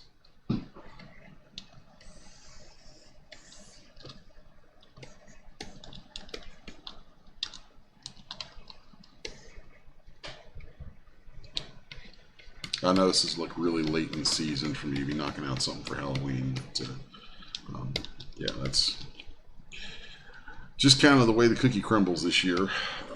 Been super busy with comics and all that stuff, and which that makes me very, very happy because I love my comics. I love doing comics. That's been one of my lifelong dreams.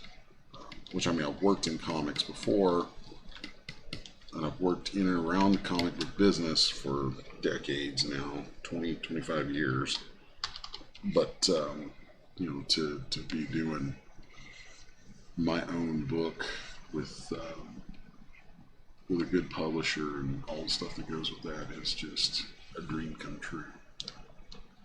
But it's a dream that takes a lot of hard work, a lot of effort, and eats up a lot of time. All right, so we have our shells here, and let's go to UV Master, set symmetry and polygroups, give that just a moment.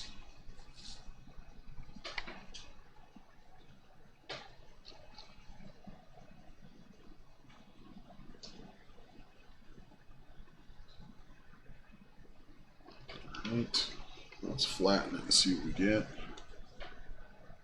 That could be better, could be worse.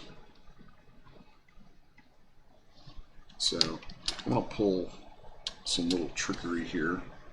I'm going to hide everything except this poly group, and we're going to go down to UV map and hit UV planar. Then I'll invert what's showing, come back here, we're going to hit use existing seams. I'll unwrap it again. Hopefully it doesn't crash. So now we should have, there we go, we have all that face together. So now this right here, we're going to do the same thing to UV planar, invert, show, unwrap. As soon as that finishes, here we go. So now that's together. And you guessed it, we're going to do that again for this.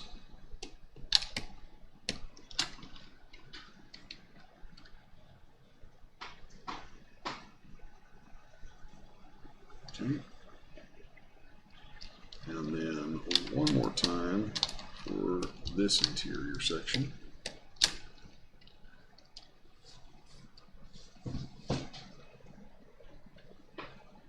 So now we have those all pretty tightly UV'd. Now I'm going to polish them from in here so it kind of opens up the UVs a little bit more. I don't know though. I might want to watch about doing that. Yeah, let's not do that. Let's just unflatten that. Okay, I'm gonna flatten it back out one more time, and then spread these UVs over. Take up a little more space where we can give ourselves in the resolution area. Okay, unflatten that. And I have stored in my textures here, texture maps, a UV checker. So let's go here and flip that over. And so here we have some pretty good UVs on this. I'm liking them. Okay, so let's turn that off. Now I'm going to need my stitching.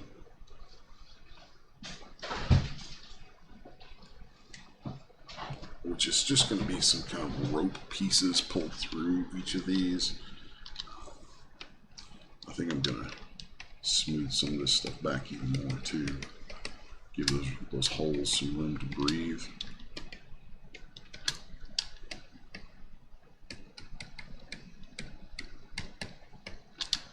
Okay. And let's save this before I go any further. Just make a folder called Halloween 2019.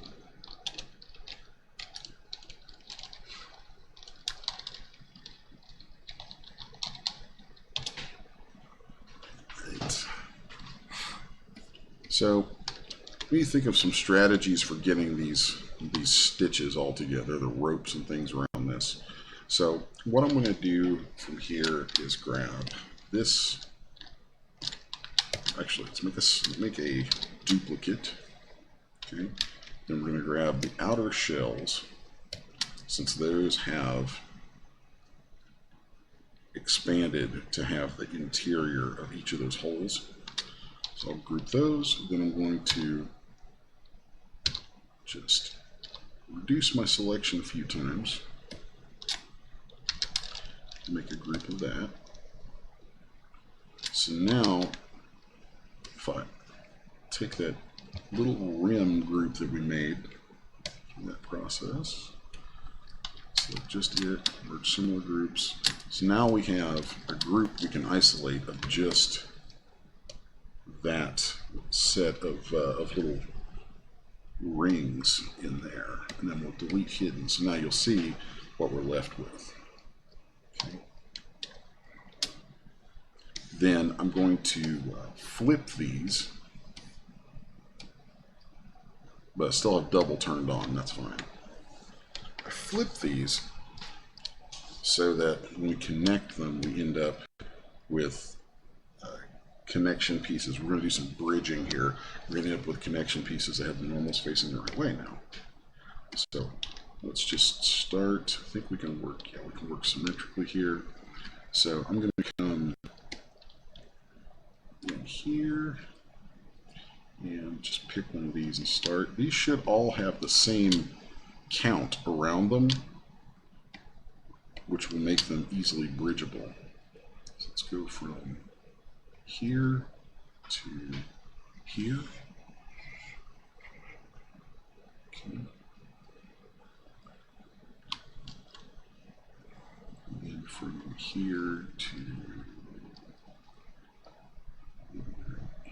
here. Okay. Here to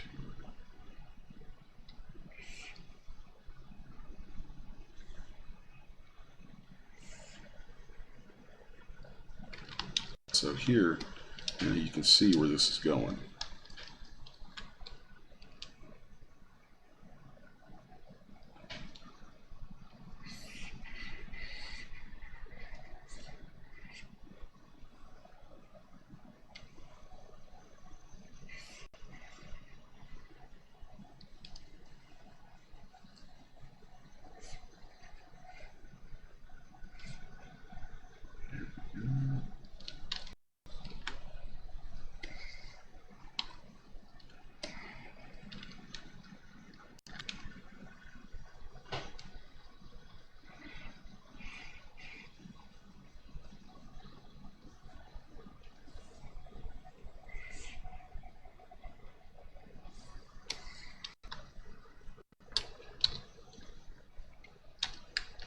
So here we're pretty quickly getting these stitches together. Just for the sake of something a little different, let's make these cross over right here. Let's go from there and over here, all the way down to here, like that.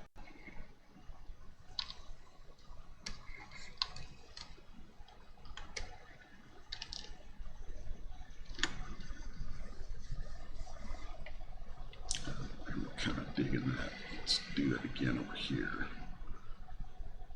So it kind of introduces a little more forced irregularity into it. Okay.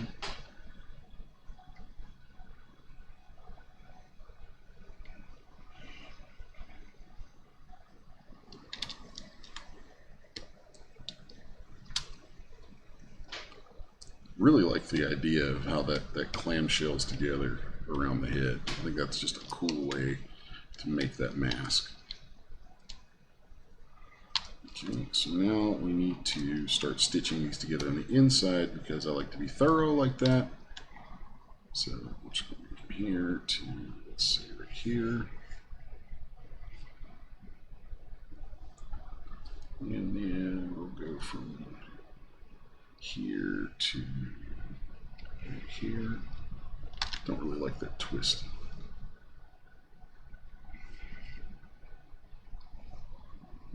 Here to here.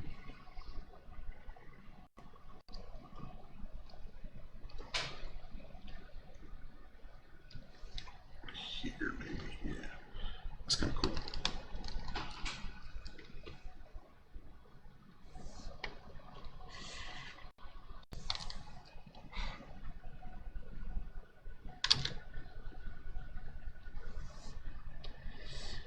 I'm kind of intentionally bouncing back and forth on these so that it creates that intentional sort of irregularity.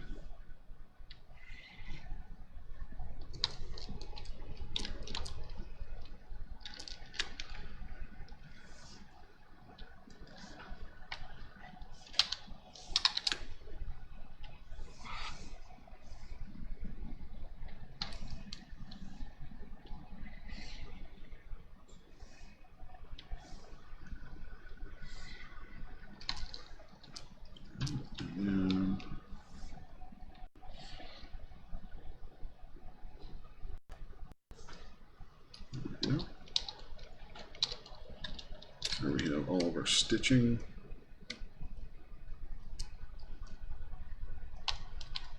See how that goes right through the inside. Very happy with that. That's cool. Actually came out far cooler than I anticipated.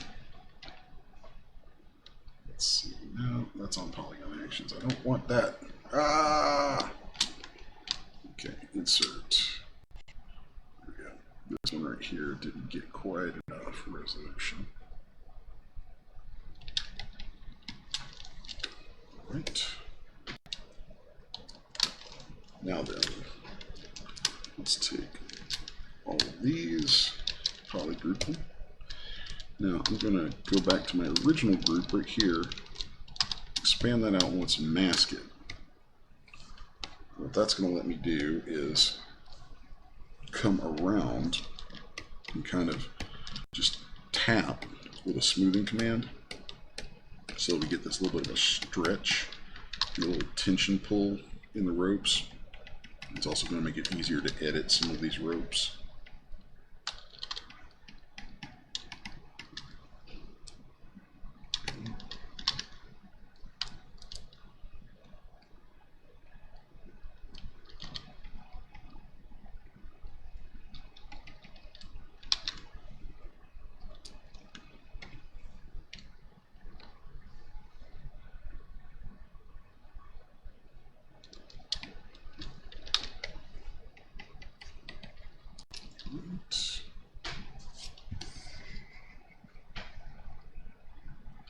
Then I'm going to continue the rope from the inside down and around the character's neck and chin.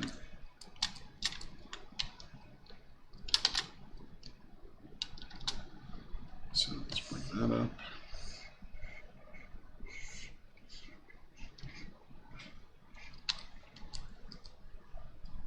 So now I want to wrap around the, do I want to go around the cheek? No, I'm just going to go around the neck with it. That'll be fine. Okay. So let's go.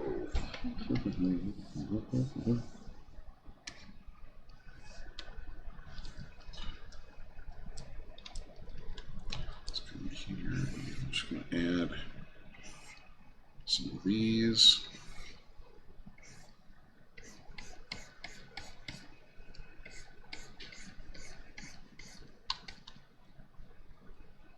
Okay.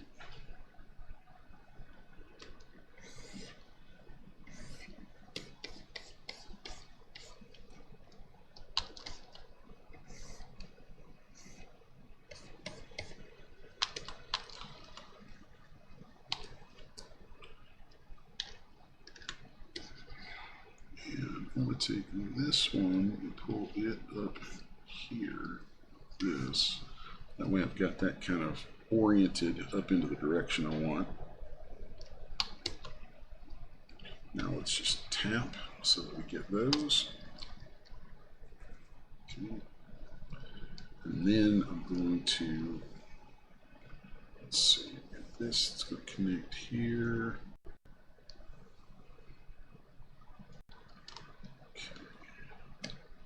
I have to be kind of careful about this. That's going to connect up in there. I want to add some more of this stuff right here.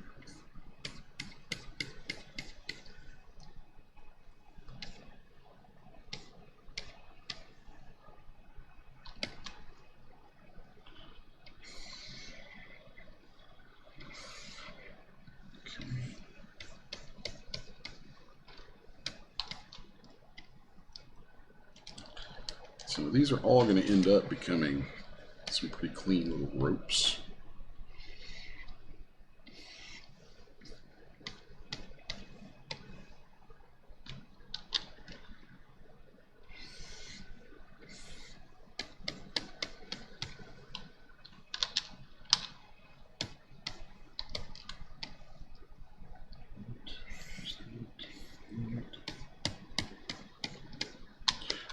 Kind of a principle that I like to keep in mind with stuff like this is a lot of times when we're modeling things, we'll think about something like ropes as one long thing, but it really helps if you break down your approach to it and think of it in sections.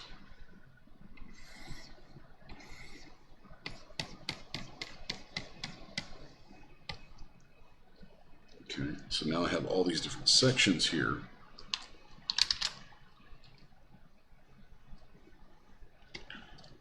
And I can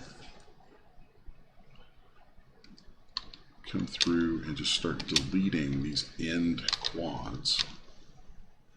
Delete single poly area. Some of these are symmetrical too, so that's, no, that's not good. Here, here, here, here.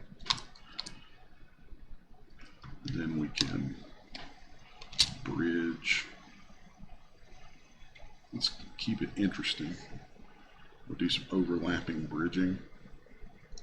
That way we get areas that we can pull apart and really have this thing become very intricate and overlapping.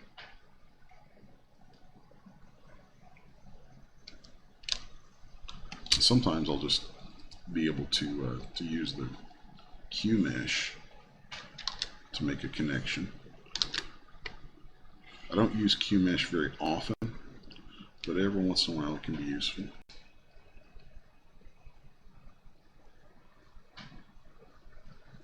Well, right there, I don't think I want to. I think I want to go back and have this tie in right here.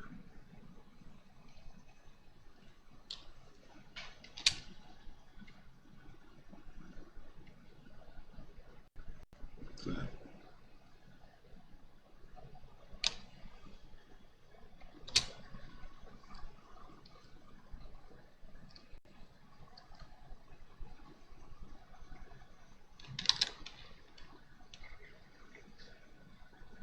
Okay.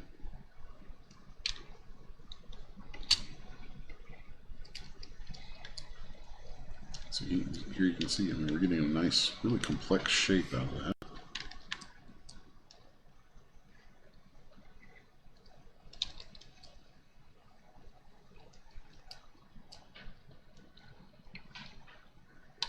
So I need to see how many, I forget, I shouldn't forget this, I should know this from how many times I use this technique, but so this should be 16 around, so if we're here and that's 8, let's go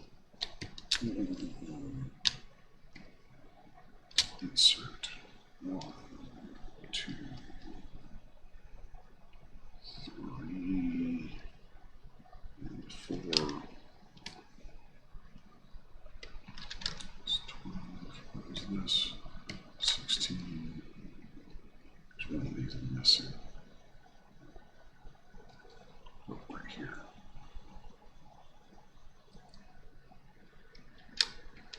Okay, so now that should be 14. Huh. Like that.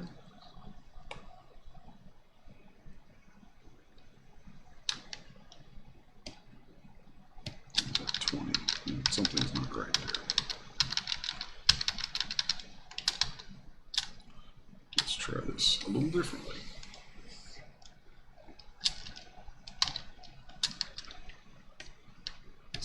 There we go.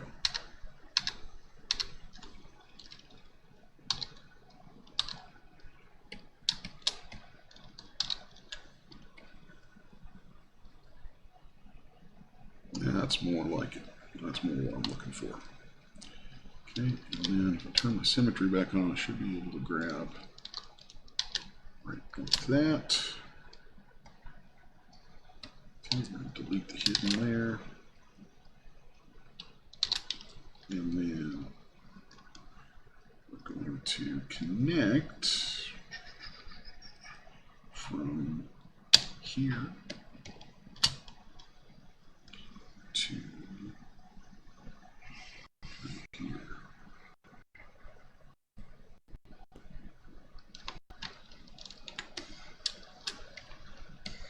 Okay. So now if I turn everything back on, here's what we have.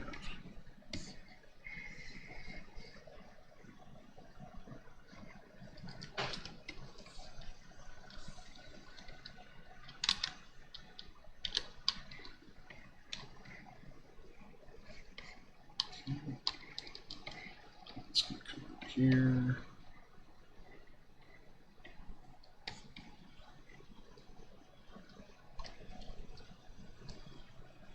So it was under, so it's next one on that one should go over that.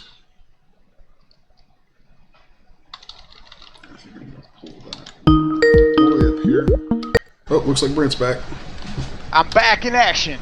Well, oh, if you've been watching and saw where I've gotten to, you're going to dig this. I am kind of catching my stream up right now. Yeah.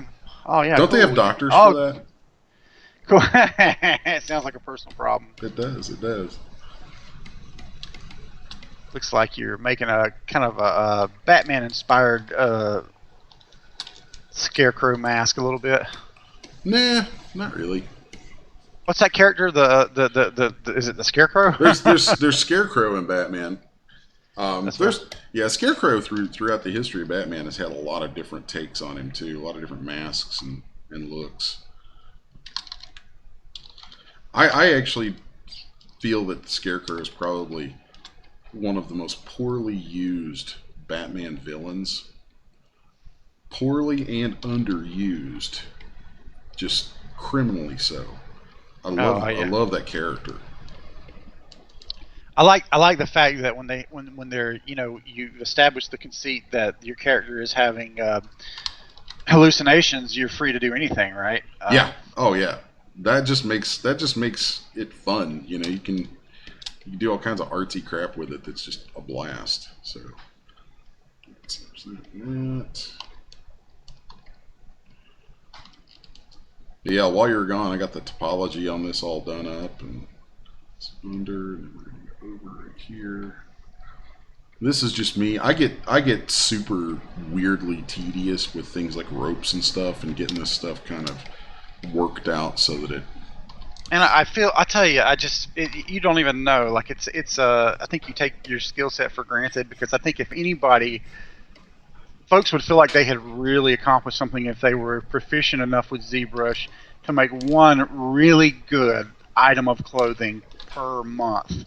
And you can crap that out in a couple of hours, so it's pretty awesome, dude. Well, thanks, man. Now, of course, we need like some morphs to make it where they're untying the mask and it's peeling off. Oh yeah, That of course will come. That's a story for another time. That's a video for another time. Another product. yeah, yeah. Now I'm gonna cheat a little bit and add a knot onto this. I think, um, in a like I said, in a real cheaty sort of way. I think I've got an insert brush that I'm gonna use. You need to teach me how to use those sometime, because I've gotten some and they're less than. It's setting them up is less than intuitive. Let's just put it like that. Yeah, I have a love-hate thing about insert brushes because, especially with people downloading a lot of insert brushes from online, different sources, most of the time the meshes that are in those insert brushes are garbage. Yeah, screw those guys. I'm just talking about stuff that you make to help me be better. Yeah, I'll never make an insert mesh brush that the mesh inside it is not squeaky. So you do it for clean. things like horns and buttons. How else? I actually, my main use of insert meshes is on um, like clothing, repeated clothing elements. Um, Surely you have some of that going on for teeth, because you make a lot of teeth. It seems no, like. no, I usually model those completely from scratch because I'm very anal about, like, instead of doing teeth that press into the mouth on a creature, I almost always design the mesh of the inside of the mouth so that I can extrude the teeth out and keep it all contiguous mesh. I like to have them be just a continuous flow in there. You know what? I don't think I'm going to do this the way I was thinking about doing this. I think I'm going to do this the hard way. So I want to add. Okay, symmetry's off. Good. Okay, cool. I want to come here, extrude, poly loop, no side polys. So we're going to grab some stuff right here. Yank that out of there. And then let's grab another one right here. And let's grab another one right here. Okay, so now we got those. I'm going to extrude them like that. And then I'm going to sub-D them once. So now I've got these rings here with some thickness to them. And this is still fakey because they're not going to connect contiguously into the rest of the rope. But I'm not feeling it. I'm not feeling like doing that. That's like, I do that enough. I'm like, I don't feel like doing that today. So you're making the knot sort of its own thing. Yeah, I'm going to make it its own thing. There's actually a really good technical reason in Daz Studio to do that too. It's like if the knot is its own thing, then I can hook the knot in. Instead of having to rig it normally, I can hook it in with a rigid follow node. And it's really convenient that way. So we can do that and that. And It'd be cool if you had a long piece or a couple of long pieces that could come off and be deforceable, you know? I don't like deforce for ropes that much. Well, I mean, like to show motion, you know what I mean? Like if she's moving one way and it flows the other way. Well, I mean, it doesn't have to be deforced, but yeah, no, no, it'll definitely have that. It'll definitely have that. I just need to get to a certain point before I can add that. So there's that. Let's take this guy right here and just duplicate him over here. And then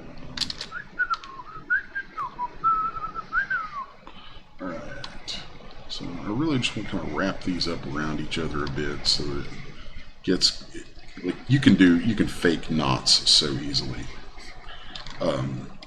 It's just a matter of pushing and pulling the stuff until it feels knotted, you know? I mean, that's not to get all technical on it, but that's basically all it is.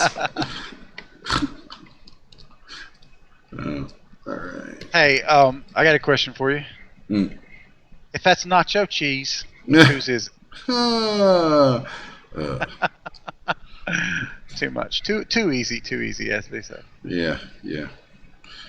All right. So now let's grab all that. I'll tell you, I am while I'm watching you, I'm doing one of my favorite things, which is to convert an old poser set to Dash Studio with like all new materials and set things up like cameras and That's HDRs cool. and whatnot. It's super fun. That's cool. Not nearly as complex as what you do converting your actual characters, but Right.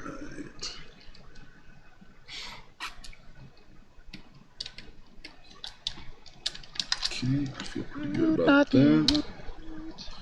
I do feel pretty good about that, actually. Alright, so then from there, let's go come in here with this guy. That.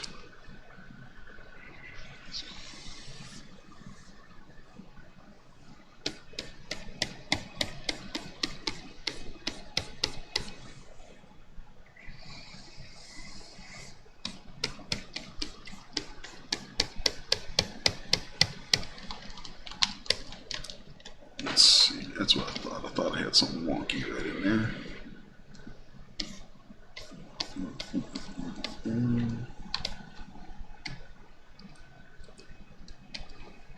Cool. Awesome. Then I can subdivide that once, polish it, and now we can push it up inside here with this stuff.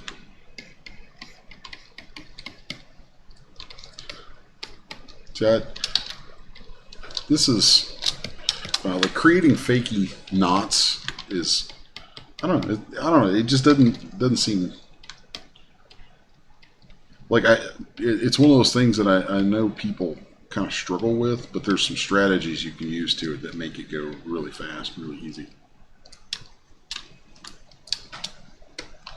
So we have all that. Nah, don't do that. No.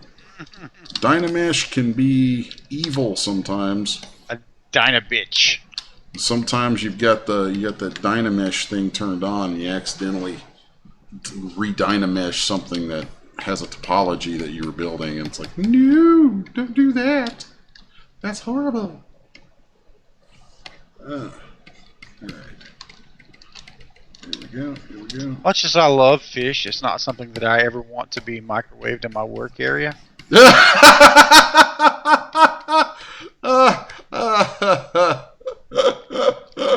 Oh man, that's funny. There's so many different ways that's funny. I'm not even gonna start. Well, that's me with the double entendre, bro. I mean, I gotta keep. I'm the comedy relief, right? Like I'm the guy that ostensibly drives 9 hours one way to freaking work on his computer and get his DAS studio stuff going, and then just basically hangs out and watches movies and goes hiking and eats barbecue. You say that like it's a bad thing. We had a hell of a time. That was awesome. We did have a good time. Next time though, it's gonna be disciplined. We still got stuff done. And you come my way to be like, yo, bro, it's 6 a.m. If you want that breakfast, we got like an hour to knock out from 6 to 7. you can before the schedule starts. We ended up playing a damn show together, practically. You know. I don't know. That was the most unexpected. And you know what's funny? Like I actually follow that guy now, Craig. He's a pretty funny dude, man. He does some of these real backwoodsy, rednecky, hillbilly posts and stuff, just for funniness and yeah. I follow a lot of his shit, and actually, he's every bit as good as we thought. Like I've been watching his performances and stuff, and yeah, dude's amazing. As awesome as I thought he was that night, he's probably a little better than I actually realized right at the beginning. seeing him play with other people and stuff. Yeah. Yeah. Giving old Craig McCartney a shout out. Yeah, dude's got it going on. Not that he'll ever see this, but he's got it going on. All right. So, there we go. I should have known that when he broke out the old $5,000 guitar. I should have realized he wasn't just a light hobbyist. That $5,000 guitar doesn't mean jack. Me and you playing like at best, like I'm playing like a $300 guitar. You're playing like a I don't know what, but that guitar I'm playing there. This is just a thing of mine, dude. Sometimes I like playing on crap guitars, and I like playing on crap guitars because, and I'm gonna be an ass for a second, because I know probably 8 out of 10 times I sit down with another guitar player, I'm probably gonna eat them up. And I like playing on crap guitars with guys who are playing on super expensive guitars because it just something about it. I always kind of take a little snotty pride. Well, dude, if you nail down when you're coming, I can make sure we have an acoustic gig. And hey, for a change, we'll practice some songs in advance. How about that? Oh yeah. Because if we could do that, you see what I'm saying though? I like to take my beater, my crappy little $100 beater acoustic guitar, and sit down with people who are playing these like $1,000, $2,000 Martins and Taylors and stuff like that, and just eat them alive. Just absolutely play circles around them. Ain't nobody gonna be eating Craig alive though. That's just what I'm saying. Oh, see, that's a dude who I really like jamming with because like I can tell like sitting there, it's like okay, me and this dude can get into some music theory stuff and start just going nuts. Like I guarantee you, if he and I started playing together, it'd end up being this weird mix of like country bluegrass and jazz. Does it allow me to post a URL in the actual chat? Because if it did, I could go dig up some of that and post it in there. I have no idea. Let's try it. No idea. Give it a shot. Hillbilly Stomp. Yep. The one and only show. That's our off the cuff. That's our off the cuff collaboration. That was fun.